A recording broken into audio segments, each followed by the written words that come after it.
Design patterns. Elements of Reusable Object-Oriented Software is a software engineering book describing recurring solutions to common problems in software design. The book's authors are Erich Gamma, Richard Helm, Ralph Johnson and John Vlissides, with a foreword by Grady Booch. The book is divided into two parts, with the first two chapters exploring the capabilities and pitfalls of object-oriented programming, and the remaining chapters describing 23 classic software design patterns. The book includes examples in C++ and Smalltalk. The original publication date of the book was October 21, 1994, with a 1995 copyright, and as of March 2012, the book was in its 40th printing. The book was first made available to the public at UPSLA meeting held in Portland, Oregon, in October 1994. It has been highly influential to the field of software engineering and is regarded as an important source for object-oriented design theory and practice. More than 500,000 copies have been sold in English and in 13 other languages. The authors are often referred to as the Gang of Four. Introduction. Chapter 1. Chapter 1 is a discussion of object-oriented design techniques, based on the author's experience, which they believe would lead to good object-oriented software design, including, program to an interface, not an implementation. Favor object composition over class inheritance. The authors claim the following as advantages of interfaces over implementation: clients remain unaware of the specific types of objects they use, as long as the object adheres to the interface. Clients remain unaware of the classes that implement these objects. Clients only know about the abstract class, defining the interface. Use of an interface also leads to dynamic binding and polymorphism, which are central features of object-oriented programming. The authors refer to inheritance as white box reuse, with white box referring to visibility, because the internals of parent classes are often visible to subclasses. In contrast, the authors refer to object composition as black box reuse because no internal details of composed objects need be visible in the code using them. The authors discuss the tension between inheritance and encapsulation at length and state that in their experience, designers overuse inheritance. The danger is stated as follows: because inheritance exposes a subclass to details of its parent's implementation, it's often said that inheritance breaks encapsulation. They warn that the implementation of a subclass can become so bound up with the implementation of its parent class that any change in the parent's implementation will force the subclass to change. Furthermore, they claim that a way to avoid this is to inherit only from abstract classes but then, they point out that there is minimal code reuse. Using inheritance is recommended mainly when adding to the functionality of existing components, reusing most of the old code and adding relatively small amounts of new code. To the authors, delegation is an extreme form of object composition that can always be used to replace inheritance. Delegation involves two objects. A sender passes itself to a delegate to let the delegate refer to the sender. Thus the link between two parts of a system are established only at runtime, not at compile time. The callback article has more information about delegation. The authors also discuss so-called parameterized types, which are also known as generics or templates. These allow any type to be defined without specifying all the other types it uses. The unspecified types are supplied as parameters at the point of use. The authors admit that delegation and parameterization are very powerful but add a warning: dynamic, highly parameterized software is harder to understand and build than more static software. The authors further distinguish between aggregation, where one object has or is part of another object, and acquaintance, where one object merely knows of another object. Sometimes acquaintance is called association or the using relationship. Acquaintance objects may request operations of each other, but they aren't responsible for each other. Acquaintance is a weaker relationship than aggregation and suggests much looser coupling between objects, which can often be desirable for maximum maintainability in a design. The authors employ the term toolkit where others might today use class library, as in C or Java. In their parlance, toolkits are the object-oriented equivalent of subroutine libraries, whereas a framework is a set of cooperating classes that make up a reusable design for a specific class of software. They state that applications are hard to design, toolkits are harder, and frameworks are the hardest to design. Case Study, Chapter 2. Chapter 2 is a step-by-step case study on the design of a "what you see is what you get" document editor called Lexi. The chapter goes through 7 problems that must be addressed in order to properly design Lexi, including any constraints that must be followed. Each problem is analyzed in depth, and solutions are proposed. Each solution is explained in full, including pseudocode and a slightly modified version of object modeling technique where appropriate. Finally, each solution is associated directly with one or more design patterns. It is shown how the solution is a direct implementation of the design pattern.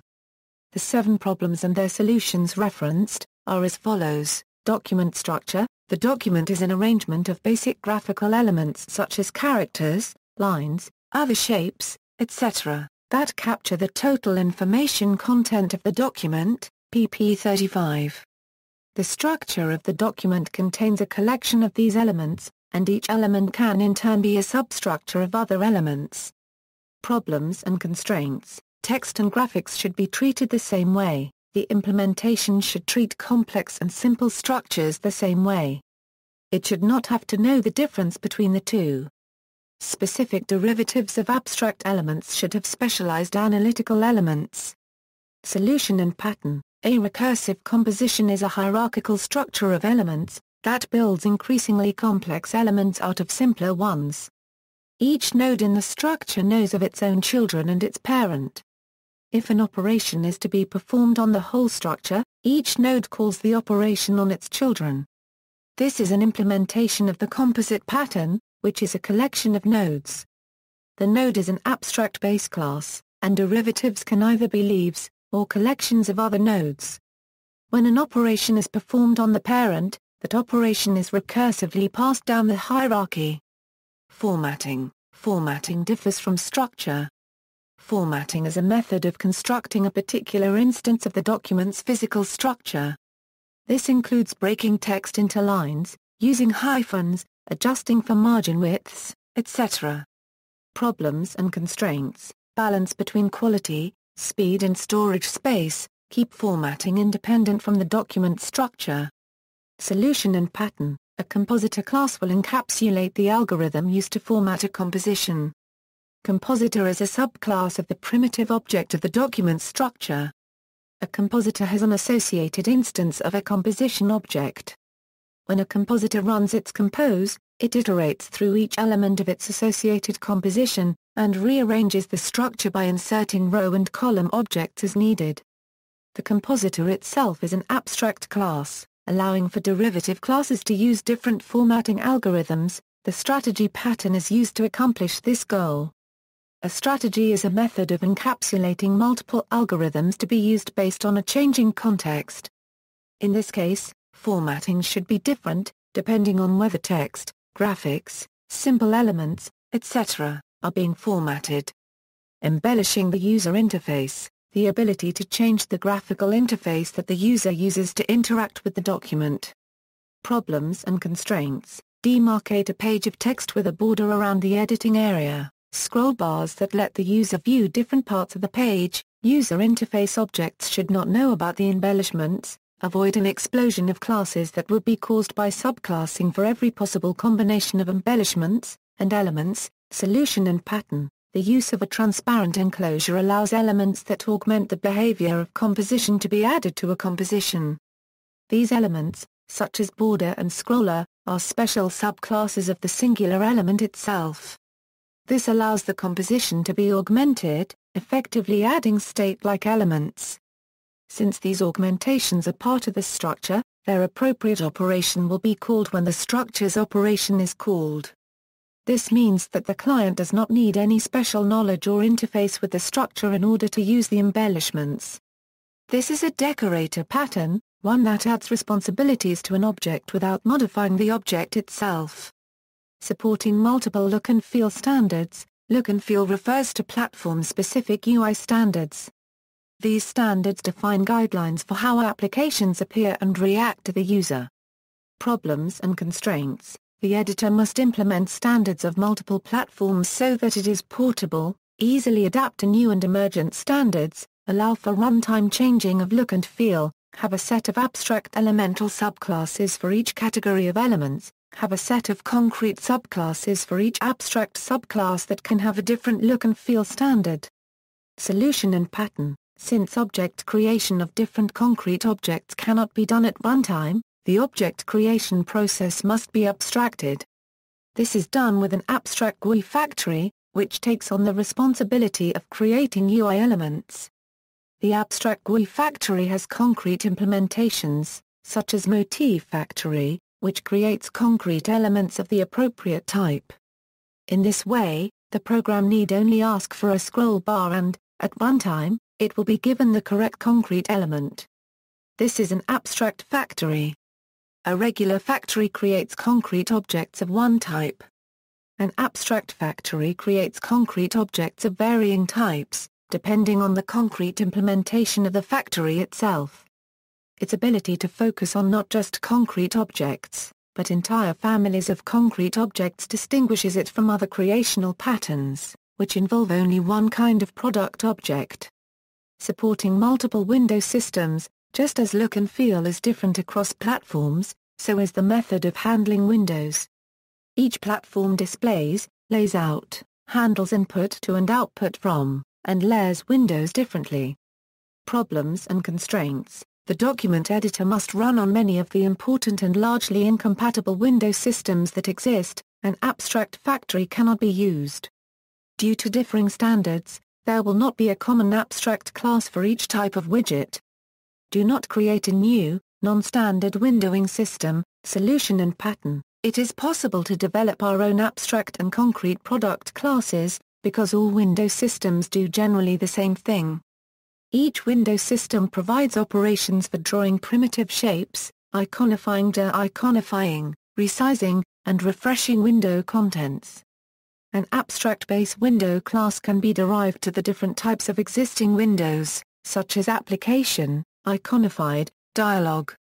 These classes will contain operations that are associated with Windows, such as reshaping, graphically refreshing, etc. Each window contains elements, whose draw functions are called upon by the Windows own draw-related functions. In order to avoid having to create platform-specific window subclasses for every possible platform, an interface will be used. The window class will implement a window implementation abstract class. This class will then in turn be derived into multiple platform-specific implementations, each with platform-specific operations. Hence, only one set of window classes are needed for each type of window, and only one set of window imp classes are needed for each platform.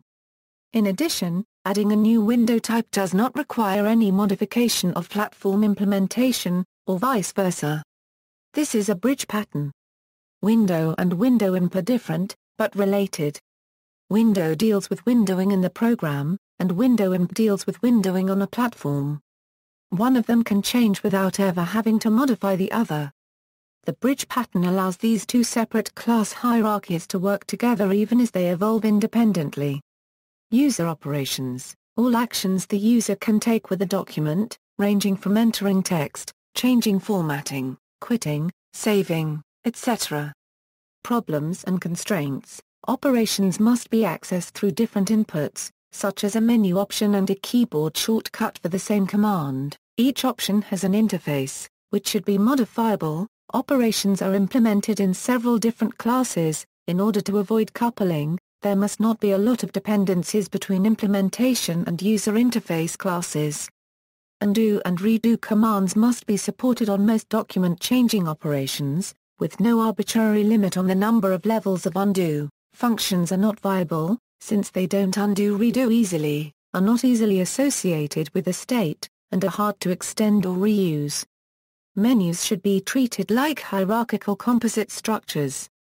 Hence, a menu is a menu item that contains menu items which may contain other menu items, etc. Solution and pattern. Each menu item, rather than being instantiated with a list of parameters, is instead done with a command object. Command is an abstract object that only has a single abstract execute method. Derivative objects extend the execute method appropriately would utilize the contents clipboard buffer. These objects can be used by widgets or buttons just as easily as they can be used by menu items. To support undo and redo, command is also given on execute and reversible. In derivative classes, the former contains code that will undo that command, and the latter returns a Boolean value that defines if the command is undoable. Reversible allows some commands to be non-undoable, such as a save command. All executed commands are kept in a list with a method of keeping a present marker directly after the most recently executed command. A request to undo will call the command unexecute directly before present, then move present back one command. Conversely, a redo request will call command execute after present, and move present forward one. This command approach is an implementation of the command pattern. It encapsulates requests in objects, and uses a common interface to access those requests. Thus, the client can handle different requests, and commands can be scattered throughout the application. Spellcheck and hyphenation. This is the document editor's ability to textually analyze the contents of a document. Although there are many analyses that can be performed, spellcheck and hyphenation formatting are the focus. Problems and constraints allow for multiple ways to check spelling and identify places for hyphenation, allow for expansion for future analysis, be able to iterate through a text's contents without access to the text's actual structure, allow for any manner of traversal of document, solution and pattern. Removing the integer-based index from the basic element allows for a different iteration interface to be implemented. This will require extra methods for traversal and object retrieval. These methods are put into an abstract iterator interface. Each element then implements a derivation of the iterator, depending on how that element keeps its list. Functions for traversal and retrieval are put into the abstract iterator interface. Future iterators can be derived based on the type of list they will be iterating through, such as arrays or linked lists. Thus, no matter what type of indexing method any implementation of the element uses, it will have the appropriate iterator. This is an implementation of the Iterator pattern. It allows the client to traverse through any object collection, without needing to access the contents of the collection directly, or be concerned about the type of list the collection's structure uses. Now that traversal has been handled, it is possible to analyze the elements of a structure. It is not feasible to build each type of analysis into the element structure themselves. Every element would need to be coded, and much of the code would be the same for similar elements. Instead, a generic check.me method is built into the element's abstract class. Each iterator is given a reference to a specific algorithm. When that iterator iterates through its collection, it calls each element's check.me, passing the specified algorithm. Check.me then passes a reference to its element back to said algorithm for analysis. Thus, to perform a spell check, a front-to-end iterator would be given a reference to a spell check object. The iterator would then access each element, executing its check.me method with the spell check parameter. Each check.me would then call the spell check, passing a reference to the appropriate element. In this manner, any algorithm can be used with any traversal method, without hard code coupling one with the other. For example, find can be used as find next, or find previous, depending on if a forward iterator was used, or a backwards iterator. In addition, the algorithm themselves can be responsible for dealing with different elements. For example, a spellcheck algorithm would ignore a graphic element, rather than having to program every graphic-derived element to not send themselves to a spellcheck. Patterns by type. Creational. Creational patterns are ones that create objects for you, rather than having you instantiate objects directly. This gives your program more flexibility in deciding which objects need to be created for a given case. Abstract factory groups object factories that have a common theme. Builder constructs complex objects by separating construction and representation. Factory method creates objects without specifying the exact class to create. Prototype creates objects by cloning an existing object. Singleton restricts object creation for a class to only one instance. Structural, these concern class and object composition. They use inheritance to compose interfaces and define ways to compose objects to obtain new functionality. Adapter allows classes with incompatible interfaces to work together by wrapping its own interface around that of an already existing class. Bridge decouples an abstraction from its implementation so that the two can vary independently. Composite composes zero or more similar objects so that they can be manipulated as one object. Decorator dynamically adds overrides behavior in an existing method of an object. Facade provides a simplified interface to a large body of code. Flyweight reduces the cost of creating and manipulating a large number of similar objects. Proxy provides a placeholder for another object to control access, reduce cost, and reduce complexity. Behavioral, most of these design patterns are specifically concerned with communication between objects. Chain of responsibility delegates commands to a chain of processing objects. Command creates objects which encapsulate actions and parameters. Interpreter implements a specialized language. Iterator accesses the elements of an object sequentially without exposing its underlying representation. Mediator allows loose coupling between classes by being the only class that has detailed knowledge of their methods. Memento provides the ability to restore an object to its previous state. Observer is a publish-subscribe pattern which allows a number of observer objects to see an event. State allows an object to alter its behavior when its internal state changes. Strategy allows one of a family of algorithms to be selected on the fly at runtime. Template method defines the skeleton of an algorithm as an abstract class, allowing its subclasses to provide concrete behavior. Visitor separates an algorithm from an object structure by moving the hierarchy of methods into one object. See also, Software Design Pattern, Enterprise Integration Patterns, Grasp, Pedagogical Patterns, References, Gang of Four, Content Creation Wiki for People Projects and Patterns in Software Development.